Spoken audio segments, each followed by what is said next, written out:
Bonjour mes chers élèves, pour cette vidéo-là, on va parler un petit peu des solutions tampons. Alors je sais, le nom ne fait pas rêver, mais vous allez voir que c'est des choses qui ont énormément d'applications dans la vie de tous les jours. Donc c'est dans la continuité du chapitre sur le pH. Alors qu'est-ce qu'une solution tampon? C'est un mélange en quantité propre, proche, d'un acide faible et de sa base conjuguée. Alors pourquoi ça ne marche pas avec un acide fort? Parce qu'il va réagir complètement avec l'eau et on n'aura pas sa base conjuguée. D'accord? Donc c'est nécessairement un acide faible.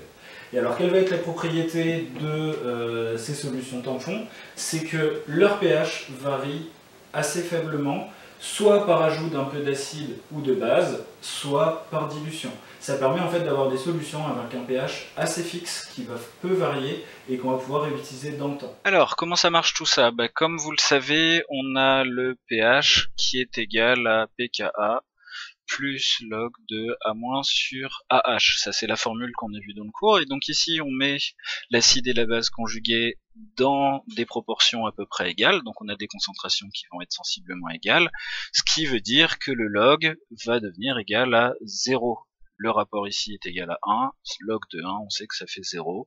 Donc on obtient un pH égal pK, ce qui fait que notre solution tampon fixera le pH de la solution à son propre pK.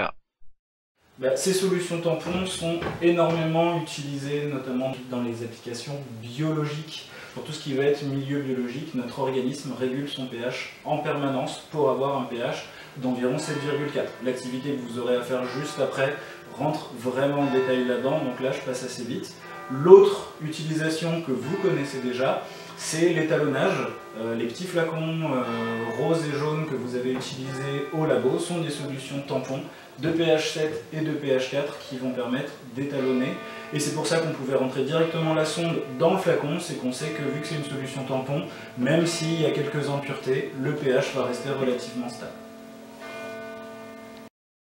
Dans un style assez similaire de solution particulière de pH, on note aussi les indicateurs colorés. Alors c'est quoi un indicateur coloré? C'est une solution qui va être constituée d'un couple acide-base dont les couleurs sont différentes. Ce qui veut dire qu'en fonction de la forme prédominante qu'on voit ici, en fonction de si c'est l'acide ou la base qui prédomine, la couleur de la solution va changer. Si je prends l'exemple du rouge de méthyle qu'on voit là, la forme acide est rouge, la forme basique quant à elle est jaune.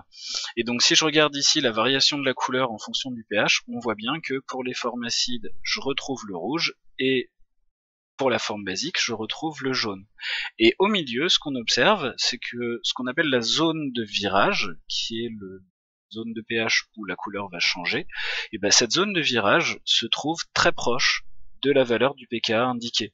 Si je prends la même chose avec la phénylphtaléine qu'on a juste en bas, et qui est incolore dans sa forme acide et très rose dans sa forme basique, on a un pKa de 9,1, et pareil, on voit qu'ici, le virage se fait aux alentours de 9. Donc ces indicateurs colorés sont vraiment pratiques pour détecter des paliers de pH, voir si une solution est acide ou basique. C'est notamment ce qui est utilisé pour le papier pH, avec là il y a plusieurs indicateurs colorés qui changent de couleur progressivement.